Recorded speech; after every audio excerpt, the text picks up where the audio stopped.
नमस्कार दोस्तों मैं YouTube चैनल में आप सबका एक बार फिर से स्वागत है। दोस्तों आज हम भाग 5 के अंतर्गत संघ को ही पढ़ेंगे, लेकिन संघ के अंतर्गत हम संसद, राज्यसभा और लोकसभा के कुछ इंपॉर्टेंट अनुच्छेद को देखेंगे जो कि अक्सर एग्जाम में पूछे जाते हैं। तो दोस्तों देर न करते हुए मैं अपने वीडियो को प्रारंभ करता हूं। दोस्तों पहला जो हमारा आर्टिकल है आज का वो है अनुच्छेद 86। क्या है अनुच्छेद 86? इसमें कहा गया है राष्ट्रपति का अभिभाषण। ये राष्ट्रपति का अभिभाषण तब होता है, राष्ट्रपति इसमें स्पीच तब देते हैं जब संसद की पहली बैठक होती है ना। संसद की पहली बैठक कब होती है हमारी? जब हमारा बजट सत्र होता है। तो उस समय जो राष्ट्रपति का जो अभिभाषण होता है वो जो है आर्टिकल 86 के अंतर्गत वर्णित है। दोस्तों अगला आर्टिकल है 87। 87 में राष्ट्रपति का विशेष अभिभाषण की चर्चा की गई है। अब ये विशेष अभिभाषण क्या है? विशेष अभिभाषण जब हर 5 साल के बाद नई लोकसभा का जब गठित होता है या उसका गठन होता है तब जो है राष्ट्रपति विशेष अभिभाषण उस दौरान देते हैं। ये आर्टिकल 87 में है। दोस्तों अनुच्छेद 89 89 आर्टिकल 89 में क्या है?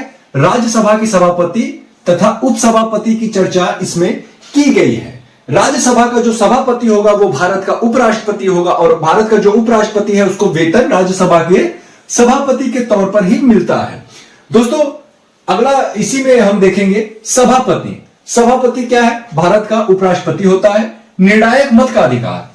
जब मत जो है जब भी वोट पड़ते हैं राज्यसभा में, जब बराबर दोनों पक्षों से जब बराबर वोट रहते हैं किसी भी विधेयक पे या किसी भी टॉपिक पे, तो उस समय क्या होता है जो उपराष्ट्रपति का जो मत होता है वह निर्णायक मत होता है। उपराष्ट्रपति की बात कर लेते हैं। अगला सभापति के अनुपस्थिति में सभापति का कार्य कर सकता है जो उपसभापति है। ये जो उपसभापति है राज्यसभा का, अगर राज्यसभा का सभापति अगर किसी कारणवश उपस्थित नहीं होता है तो वो उसके कार्यों को तो कर सकता है, लेकिन इसमें एक शर्त है कि उपराष्ट्रपति का कार्य नहीं करेगा। यानी वो राज्यसभा के सभापति के सभी कार्य करेगा लेकिन भारत के उपराष्ट्रपति का कार्य नहीं करेगा। दोस्तों चुनाव की बात कर लेते हैं। जो उपराष्ट्रपति का जो चुनाव है वो राज्यसभा के सदस्यों में से ही होता है। किसमें होता है? राज्यसभा के सदस्यों में से ही होता है। और दोनों की अनुपस्थिति में, यदि दोनों अनुपस्थित रहते हैं, सभापति और उपसभापति दोनों अगर गैर हाजिर रहते हैं या अनुपस्थित रहते हैं, तो 5 वरिष्ठ सदस्यों, है ना, 5 वरिष्ठ सदस्यों में से राष्ट्रपति द्वारा अस्थायी सभापति का चुनाव किया जाता है। यानी कि राज्यसभा के जो 5 वरिष्ठ सदस्य होंगे, इन दोनों की अनुपस्थिति के दौरान राज्यसभा के जो पांच जो है वरिष्ठ सदस्य होंगे, इन्हीं वरिष्ठ सदस्यों में से जो हमारा राष्ट्रपति है यह क्या करेगा? एक अस्थायी सभापति का चुनाव करेगा। अनुच्छेद 93। अगला अनुच्छेद क्या है हमारा? 93 है।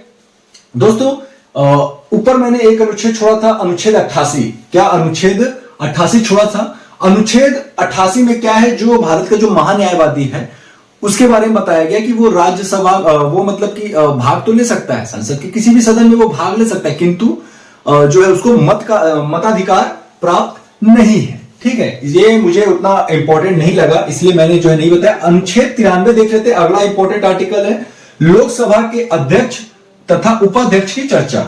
लोकसभा के अध्यक्ष तथा उपाध्यक्ष की चर्चा जो है इसमें की गई है कि लोकसभा का जो अध्यक्ष है और उपाध्यक्ष उसका चुनाव कैसे होगा, उनके कार्य किस प्रकार है।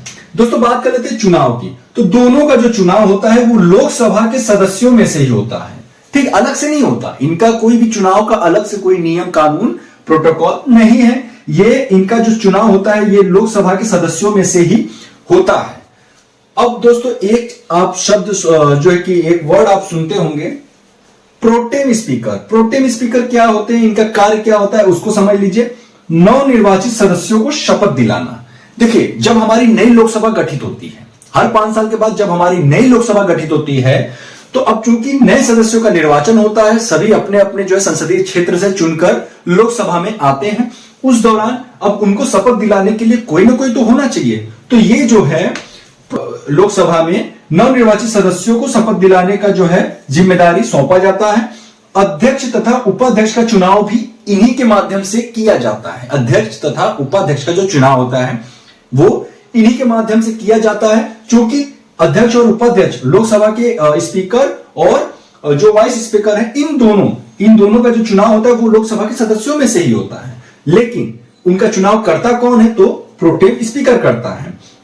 लोकसभा के वरिष्ठतम सदस्य को बनाया जाता है। जो प्रोटेम स्पीकर होता है वो किसे बनाया जाता है? अब बात यहां पे भी उठती है कि जो प्रोटेम स्पीकर होता है ये कौन होते हैं? तो लोकसभा का जो वरिष्ठतम यानी जो सबसे वरिष्ठ सदस्य होता है उसी को प्रोटेम स्पीकर जो है बनाया जाता है। दोस्तों अगला हमारा लोकसभा अध्यक्ष की कुछ शक्तियां हैं, बहुत इंपॉर्टेंट है, इससे अक्सर प्रश्न पूछे जाते हैं।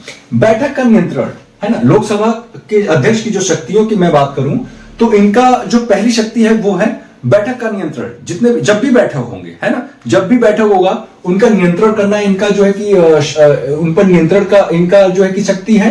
धन विधेयक का निर्धारण, कोई भी विधेयक धन विधेयक है या नहीं है, इसका निर्धारण कौन करेगा? तो लोकसभा का अध्यक्ष करेगा। गणपूर्ति न होने की स्थिति में कार्रवाई पर रोक। देखिए दोस्तों, किसी भी सदन की कार्रवाई के लिए 1/10 सदस्यों की गणपूर्ति का होना आवश्यक है, और अगर वो गणपूर्ति नहीं है तो क्या होगा कि इस पर जो है इस स्थिति में कार्रवाई जो है रोक दी जाएगी। संयुक्त अधिवेशन की अध्यक्षता, जो संयुक्त अधिवेशन होता है आर्टिकल 108 में जो वर्णन किया गया है, उसकी जो अध्यक्षता करेगा वो कौन करेगा? लोकसभा का अध्यक्ष ही करता है। ये क्वेश्चन बहुत ज्यादा पूछा जाता है कि संयुक्त अधिवेशन की अध्यक्षता कौन करता है। समितियों के सदस्यों की नियुक्ति, अब विभिन्न समितियां हैं, है ना, बहुत सारी समितियां बनी है, अलग अलग कार्य के लिए अलग अलग समितियों का गठन किया जाता है। तो उन सभी समितियों के सदस्यों की जो नियुक्ति करता है वो कौन करता है? लोकसभा का अध्यक्ष ही करता है। निर्णायक मताधिकार की शक्ति, अगर पक्ष और विपक्ष दोनों की तरफ से अगर वोट समान हुए हैं, है ना, दोनों की तरफ से अगर वोट समान हुए हैं, या फिर सपोज दैट कि दो उम्मीदवार हैं, है ना, दो उम्मीदवार है, अगर दोनों के वोट अगर समान है तो उस दौरान क्या होगा कि लोकसभा का जो अध्यक्ष होगा वो क्या करेगा? निर्णायक मत करेगा। बिना अनुमति लगातार 60 दिन तक, यह बहुत इंपॉर्टेंट हो जाता है, अक्सर पूछा जाता है कि लोकसभा की सदस्यता किस शर्त पर जो है रद्द कर दी जा सकती है। तो लगातार, अगर कोई सदस्य लगातार बिना किसी अनुमति या बिना किसी पहले से जो है कि अगर वो लोकसभा स्पीकर या फिर सदन को बिना बताए अगर वो 60 दिन तक अगर वो गैर हाजिर रहते हैं, अनुपस्थित रहते हैं, तो उनकी सदस्यता जो है लोकसभा की रद्द कर दी जाएगी। दोस्तों अगला जो हमारा आर्टिकल है वो है आर्टिकल 98 में क्या है? संसद के सचिवालय। अब संसद की जितनी भी कार्य प्रणाली है वो सभी मौखिक रूप से होते नहीं है। मौखिक रूप से प्रश्न पूछे जाते हैं, प्रश्नों के जवाब मिलते हैं, लेकिन सभी कार्य जो होते हैं वो लिखित रूप में होते हैं।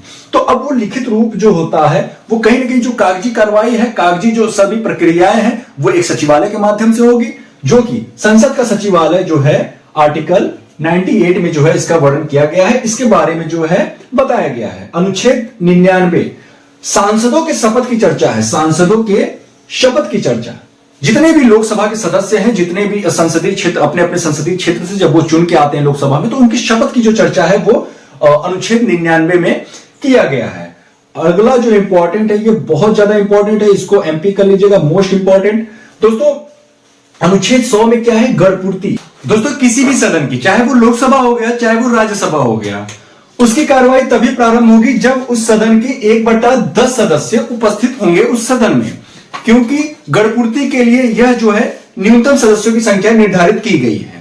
दोस्तों अगला इंपॉर्टेंट जो हमारा पॉइंट है एग्जाम की दृष्टि से वो है संसद की कार्रवाई। अक्सर इससे भी प्रश्न देखने को मिलता है। संसद की जो पहले घंटे का जो समय होता है वो प्रश्नकाल का समय होता है। यह कब से कब तक होता है? 11 बजे से लेकर 12 बजे तक। ये एएम है, ये दिन की बात कर रहा है, ये दोपहर की बात कर रहा है। 11 बजे से लेकर 12 बजे तक की ये सुबह की बात कर रहा है। प्रथम घंटा जो होता है वो प्रश्नकाल का समय होता है। अब दोस्तों ये जो प्रश्न है ये दो तरह से पूछे जाते हैं, तारांकित और अतारांकित। तारांकित प्रश्न वो प्रश्न होते हैं जो मौखिक रूप से पूछे जाते हैं, जो लिखित रूप में नहीं होते। अतारांकित प्रश्न जो होते हैं ये लिखित रूप में होते हैं। इन प्रश्नों की जो सूचना है, सर्वप्रथम आपको जो है जब भी इन प्रश्नों को पूछना है तो उसके 10 दिन पूर्व आपको सूचना देना आवश्यक है। दोस्तों अगला हमारा शून्यकाल। शून्यकाल जो है वो 12 AM से लेकर 1 PM तक का होता है। 12 AM से लेकर 1 PM तक होता है। यह संसद का दूसरा घंटा होता है। संसद का जो दूसरा घंटा होता है उसमें उसे हम शून्यकाल कहते हैं। और संसद का जो तीसरा घंटा होता है वह लंच होता है, जो कि 1 PM से लेकर 2 PM तक होता है। संसद का जो भोजन होता है, जो सांसदों और जो सदस्य होते हैं, चाहे वो लोकसभा चाहे राज्यसभा, उनके जो सदस्य होते हैं उनको भोजन IRCTC कराता है। कौन कराता है? IRCTC कराता है। तो दोस्तों ये रहा हमारा आज का वीडियो। उम्मीद है आपको सारे पॉइंट्स बहुत अच्छे समझ में आएंगे। दोस्तों यकीन मानिए कि यहां से अक्सर प्रश्न बनते हैं। संविधान का जो भाग 5 है यह एक लंबा टॉपिक है। भाग 5 और भाग 6 ये दोनों ही एक लंबा टॉपिक है और कहीं ना कहीं जो है इसीलिए ज्यादा समय लग रहा है इसे खत्म करने में। आगे के जो हमारे जो भाग होंगे वो छोटे छोटे भाग होंगे, उनको खत्म करने में हमें समय नहीं लगेगा। एक एक वीडियो में सारे के सारे भाग जो है खत्म होते चले जाएंगे, क्योंकि जो हमारा भाग 5 है इसमें संघ को परिभाषित करता है और संघ के अंतर्गत जितनी भी जो है तत्व मौजूद हैं उन सभी तत्वों को हमको पढ़ना आवश्यक है। तो दोस्तों उम्मीद है आपको ये वीडियो बहुत पसंद आएगा। दोस्तों वीडियो कैसा लगा हमें नीचे कमेंट बॉक्स में लिखकर जरूर बताएं। दोस्तों अगर वीडियो अच्छा लगा तो प्लीज वीडियो को लाइक करें, चैनल को सब्सक्राइब करें। दोस्तों फिर मिलेंगे किसी अन्य वीडियो के साथ, तब तक के लिए जय हिंद, जय भारत।